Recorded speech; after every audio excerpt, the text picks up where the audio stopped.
Today, global positioning systems, geolocation data and large data sets are widely in use in the agricultural industry.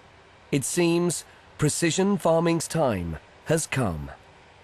Precision farming is really coming of age, I think, and farmers are beginning to see the use of it. And we're at a stage now where we can handle the data. That's really the challenge, is to take that data and make it and turn it into something useful. Together with Sainsbury's, Agritech is funding an early-stage feasibility study to look at the application of nitrogen and the control of milling wheat protein content. Farmers and bakers want milling wheat with a protein content of above 13% to make good bread. Project Wheatscan is a way of controlling the protein content in a growing field of wheat. Alongside electronic engineering and photoimaging experts from Manchester University, the project is led by environmental consultants ADAS. What affects protein content, as far as a farmer is concerned, is how much nitrogen they put on. So they need to be sure they put enough nitrogen on to meet that target. But obviously putting too much nitrogen on is costly for the environment and costly to the farmer. What farmers do in the late growth stages of the wheat production, they will actually add nitrogen to try and get them up to that 13% level. At the moment, it goes in uniformly. So they will look at a field and say, okay, there's, our wheat has a certain degree of darkness in colour. That tends to be what gets used, because the colour of wheat is controlled by the nitrogen content. Because it's applied uniformly, it's applied at too great a level, really, as compared to what it actually needs.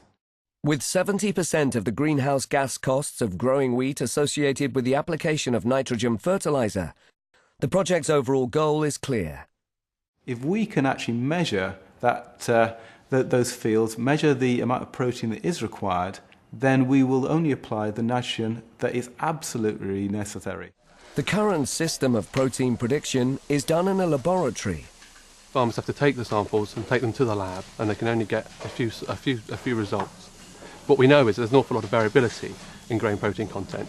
If we have a system where we can measure the ear nitrogen concentration across whole fields, we can first of all get a handle on the variability within fields, but we also get a much better estimate of the ear nitrogen concentration, the grain protein prediction across the field and across the farm.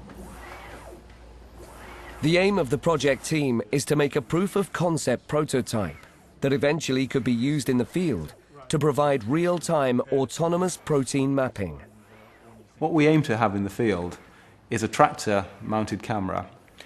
As it passes through the field, it will be able to actually look at the wheat ears, measure off the amount of protein content in there, then process that information, and then control a variable rate sprayer of nitrogen at the back of the tractor. To paint a picture of how the system will operate, it will consist of a series of LEDs mounted on the side of a tractor boom, used in conjunction with silicon cameras, so normally commercially available cameras, to capture images of the field as the tractor moves through at 17 kilometres an hour. The images will then be used to direct a near-infrared, an infrared sensor onto the wheat so that the protein content via the nitrogen in the ear can be analysed. The data is processed in real time on the tractor, which is then fed to the nitrogen fertiliser doping system on the tractor for direct feeding into the field. Now, because the tractor has got a global positioning system built into it, it knows where that protein was measured in the first place, and it knows where it then needs to spray the nitrogen to control the final protein content in the crop as it grows further.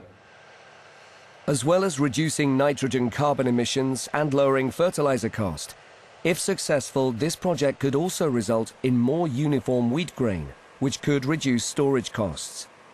But with many project ideas failing to get from the laboratory into the field and falling into what the industry calls the valley of death, what chance does Wheatscan have of making it into production?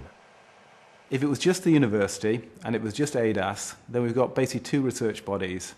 Having Sainsbury's involved gives that credibility. There are hundreds of farmers in the Camgrain Consortium. Now, they wouldn't take it on board if basically the University of Manchester came banging on their door and saying, look, we've got this really nice piece of technology. If Sainsbury's actually pull through this technology, then the farmers are likely to adopt it.